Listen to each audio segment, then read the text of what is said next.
आज हम आपको लेकर आए हैं बिठूर, जहां से सीता माता ने 1000 वर्ष पहले महर्षि वाल्मीकि के आश्रम में शरण लिया और समय आने पर पाताल लोक में प्रवेश कर लिया।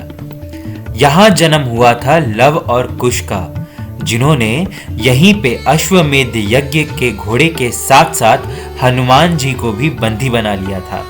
इसी पावन भूमि पर आज भी मौजूद है रामायण काल का सीता रसोई, और यहीं पे महर्षि वाल्मीकि जी ने रामायण की रचना की थी।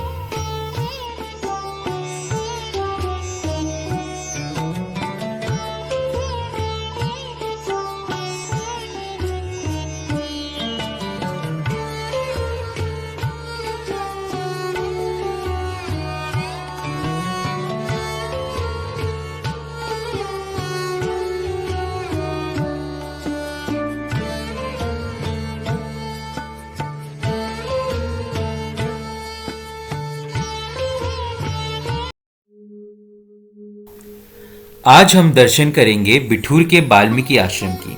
मान्यता यह है कि महर्षि वाल्मीकि के इसी आश्रम में माता सीता ने अपने दोनों बच्चों लव और कुश को जन्म दिया था।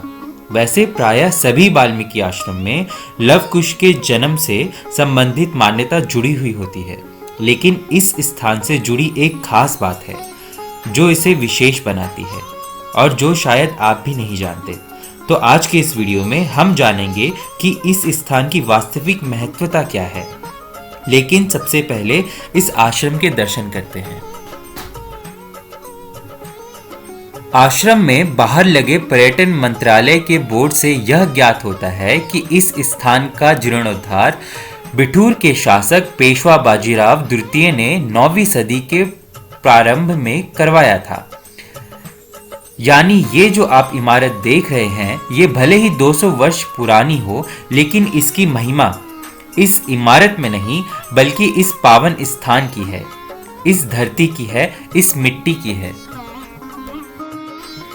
श्री राम जी के त्याग देने के बाद लक्ष्मण जी ने माता सीता को यहीं पर छोड़ दिया था। माता सीता यहीं पर एक कुटिया में निवास करती थी।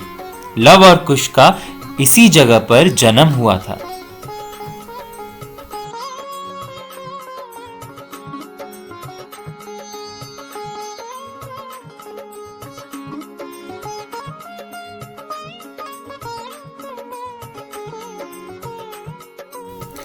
इसी मंदिर में भगवान राम, लक्ष्मण और सीता जी की मूर्ति भी विराजमान है, जो काफी प्राचीन बताई गई है।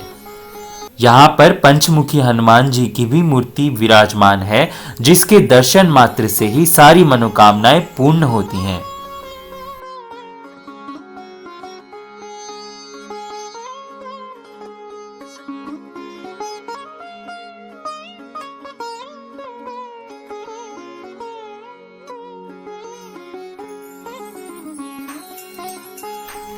चलिए आपको एक पौराणिक कथा सुनाते हैं जो महर्षि वाल्मीकि से जुड़ी हुई है, क्योंकि ये स्थान महर्षि वाल्मीकि का निवास स्थान हुआ करता था।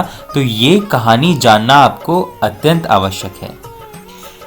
यहाँ जो आश्रम विद्यमान है, इस क्षेत्र का पुराना नाम द्रलव था। ब्रह्मवर्त के समीप इस क्षेत्र में पहले घना जंगल हुआ करता था, जहाँ डाकू रत्नाकर यात्रियों को लूटकर अपने परिवार का लालन पालन करता था। तब एक बार यहाँ से गुजरते वक्त नारद जी रत्नाकर के चंगुल में फंस गए। नारद जी के केवल एक प्रश्न ने रत्नाकर की आंखों में से मोह माह का पर्दा हटा दिया। वो प्रश्न ये था कि जिस परिवार के लिए तुम लूटपाट करते हो, क्या तुम्हारा परिवार तुम्हारे इस दुष्कर्म का फल भोगने के लिए परलोक में क्या तुम्हारे साझेदारी बनेंगे? रत्नाकर ने जाकर ये प्रश्न अपने घर वालों से पूछा, तो उसके घर वालों ने उसे उत्तर दिया कि अपने परिवार का लालन पालन करना तुम्हारी जिम्मेदारी है, और इसके लिए जो तुम पाप करते हो उसमें हम तुम्हारे साझेदारी नहीं हो सकते। रत्नाकर को यह जानकर आघात लगा, और तब सांसारिकता से विरक्त होकर रत्नाकर तप करने लगा और महर्षि वाल्मीकि के नाम से प्रसिद्ध हुआ। इसी स्थान पर वाल्मीकि जी ने तपस्या किया और सिद्धि प्राप्त की। फिर यहीं पर अपना आश्रम बनाकर निवास करने लगे।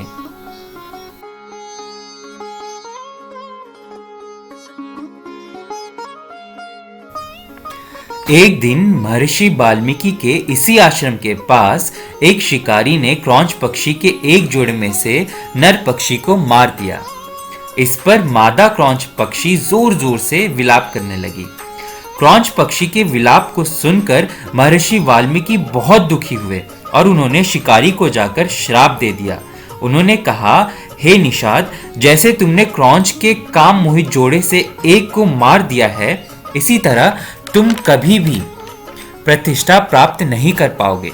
महर्षि वाल्मीकि के मुख से यह श्राप सुनकर वह नारद मुनि प्रकट हो गए। उन्होंने कहा कि अब तक ऋषि गण केवल वैदिक भाषा में ही मंत्रों की रचना करते थे, लेकिन आपने सर्वप्रथम लौकिक संस्कृत भाषा में श्लोक की रचना की। इसीलिए महर्षि, आप संसार में आदि कवि कहलाओगे। आप ही इसी संस्कृत भाषा में भगवान राम की महिमा और लीलाओं का वर्णन कीजिए। तब महर्षि वाल्मीकि ने इसी स्थान पर रामायण की रचना की, जिसे वाल्मीकि रामायण कहा जाने लगा।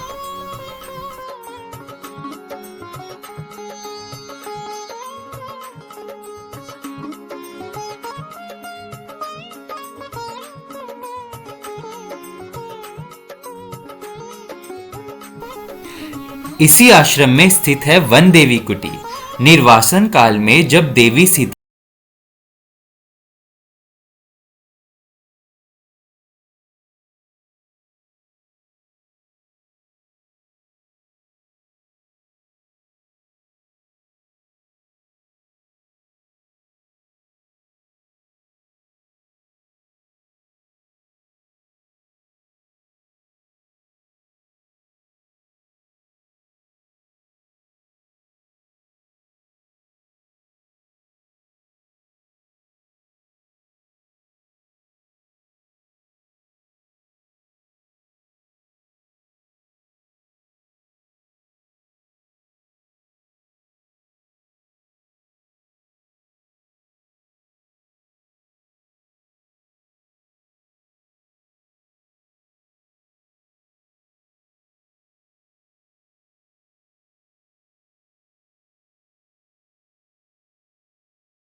छाती फटने से पाताल में प्रवेश किया था।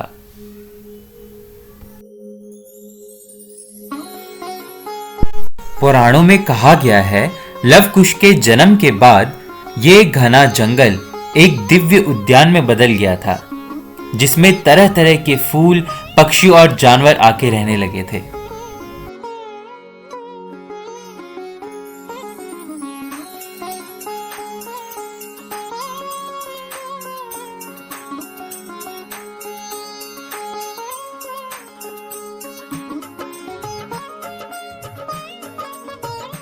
वाल्मीकि जी के बिठूर के इस आश्रम में सीता रसोई के साथ साथ सीता जी का एक मंदिर भी है।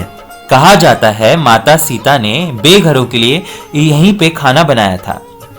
उस समय माता सीता को वन देवी बुलाया जाता था। चलिए आपको भी ये मंदिर विस्तार से दिखाते हैं।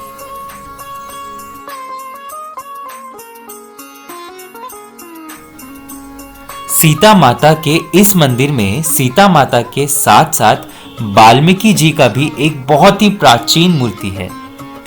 महर्षि वाल्मीकि ने अपने ज्ञान और तप की सहायता से विश्व के महान ग्रंथ रामायण की रचना की। वाल्मीकि की रचनाएं बहुत ही लोकप्रिय हैं। हजारों साल तक वाल्मीकि जी ने एक ही जगह पर बैठकर राम के नाम का जप किया था। इनका शरीर दीमकों से भर गया था। इनका शरीर दीमकों के पहाड़ रूप सा प्रतीत होता था। आज हम महर्षि वाल्मीकि जी के इसी आश्रम के दर्शन करने आए। आपको ये वीडियो कैसा लगा हमें बताना मत भूलिएगा। और अगर आपको ये वीडियो थोड़ा सा भी अच्छा लगा हो तो चैनल को लाइक कीजिए, सब्सक्राइब कीजिए, ताकि ऐसे ही आपको नए से नए वीडियोस मिलते रहें। मिलेंगे आपको नए सफर पे नए वीडियो के साथ। तब तक देखते रहिए आर्मी ब्राट इन एक्शन।